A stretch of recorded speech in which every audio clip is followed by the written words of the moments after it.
She helped shape state law surrounding recreational marijuana, now the director of UNLV's new Cannabis Policy Institute. Riana Durrett is our guest this week on Nevada Week in Person.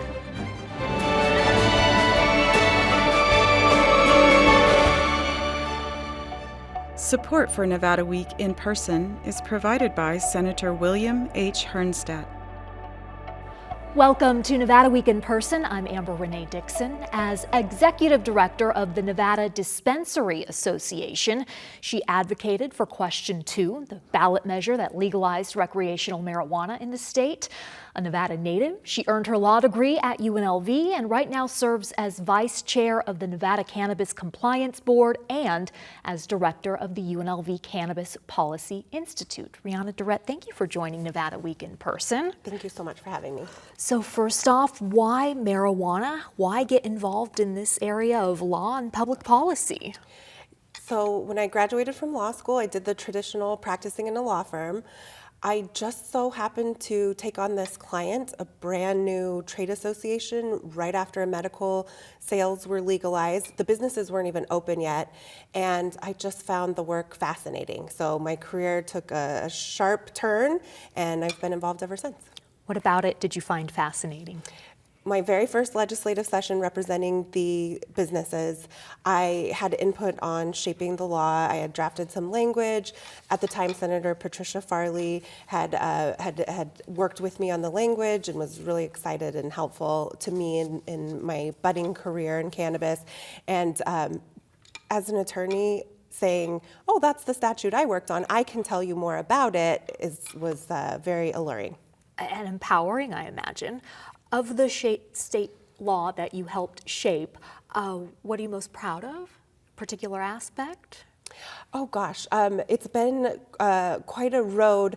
I very much enjoyed working with the businesses to help anticipate the needs that they saw, upcoming challenges that they saw, and get them kind of all on the same page, make sure that we had the same messaging, work with lawmakers.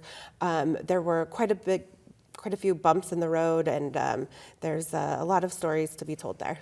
Do you want to tell any of them now? We have the time. Well, I guess one would be, at one point, the entire medical field was going to be shut down, in that there was an interpretation of a law that patient cards had to be physical cards, and that's not what people were using at the time. They were using what are called recommendations from physicians, not prescriptions, but recommendations, and there was an interpretation that those could not be accepted any longer. That would have shut down the industry. So there was a lot of teamwork to get together, get on the same page. We needed to make sure that all of the businesses were operating on the same playing field as, going by the same set of rules of don't accept these recommendations, only accept these recommendations. And so throughout the state, there was all this teamwork and working with policymakers and the Attorney General's office, and we came through and we survived. And there were multiple times where stuff like that happened, where it was like,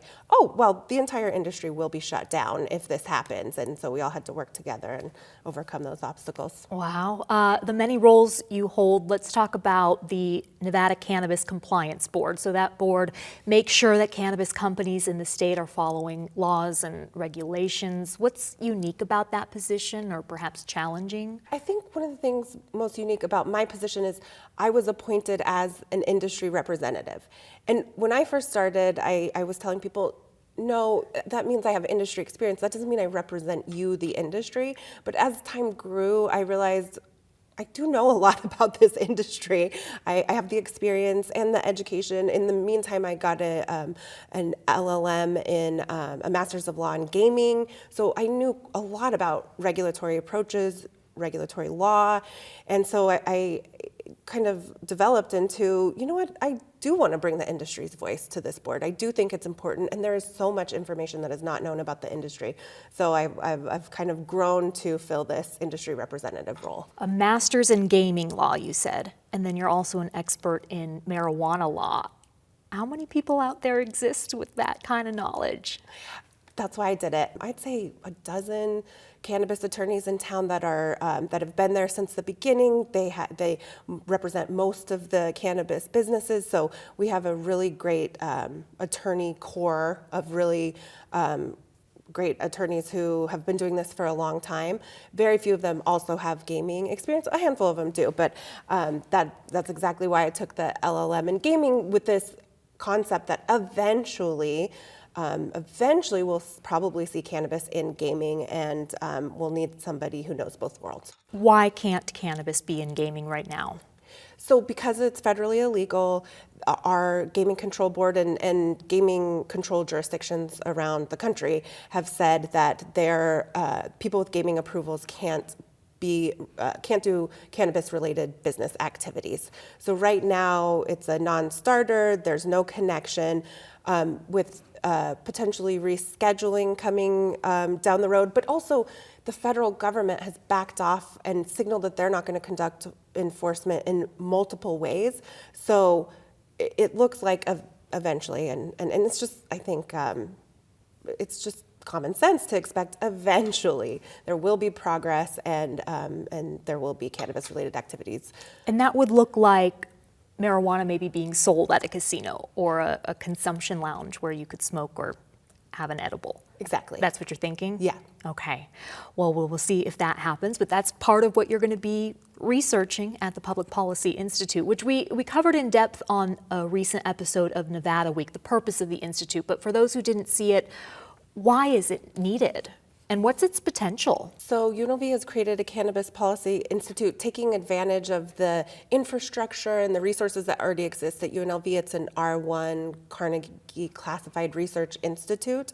Which is a huge deal. Right. I'm And so needs proud to be of made my more alma public. mater. Yeah. Yes, exactly. Yes, we have excellent research facilities, faculty. We have an entire division of research. We have excellent faculty. So the reason for cannabis specifically is that the area is kind of outpacing research and outpacing public policy. And so because we have the ability to do it, and we have already successful institutes, the International Gaming Institute, for example, the Center for Business and Economic Research, Brookings Mountain West, we can do this. And so leadership at UNLV decided that it would be a good fit. What are you most excited to pursue research in the cannabis industry? What topic? Hot topics that I'm really excited about are tourism. Of course, that's a natural fit for Southern Nevada. We will be driving research on that, and there's really there's not much. We're doing a literature review right now, but there's not much research on cannabis tourism. We are looking forward to driving that, looking at rescheduling, how eventually that could bridge the gap between cannabis and gaming, and then finally. The marketplace and how these businesses are doing. I think their story is very untold, and there are a lot of misconceptions about the industry. And I look forward to developing and sharing more policy information about the realities of running one of these businesses. Biggest misconception right now, what would you say it is? The profitability of the industry. I have these conversations about cannabis dozens of times a week, and typically I get to unveil, guess what? The industry isn't making much money, or the realities of it are much different. It's a $1 billion industry in Nevada alone, a $30 billion industry in the country, but they do pay a significant amount of taxes. They have a bigger tax impact at the federal level, and the costs are very high. So the realities of the profitability are much different than people's understanding. When you are coming in contact with people and telling them what you do, what are their reactions? Usually interest. I have had very little negativity towards being focused in the Schedule I substance area. It's just an interesting topic because it's always new. Huh. And when you say Schedule I, that's in reference to the rescheduling we were talking about. Heroin is also a Schedule I drug, along with marijuana, which is just kind of wild, right? Right. Yeah, it's under the Controlled Substance Act. It's listed as a Schedule I substance, which substances under that schedule have been determined to have no medical benefit and be highly addictive. And anybody I talk to recognizes that it doesn't belong there. It's just a big, heavy lift to get it rescheduled. As I mentioned in the intro, you are a native Nevadan. You told me you were born in Ely, or you're from Ely originally, moved to Las Vegas at 16 years old, and why? I was brought down here with my family when I was 16. My mom moved down here. I double checked with her to work on, at that time, Senator John Porter's re-election campaign. Wow. Do you think that influenced you and your future entrance into politics? Yeah, it definitely gave me a peek into it.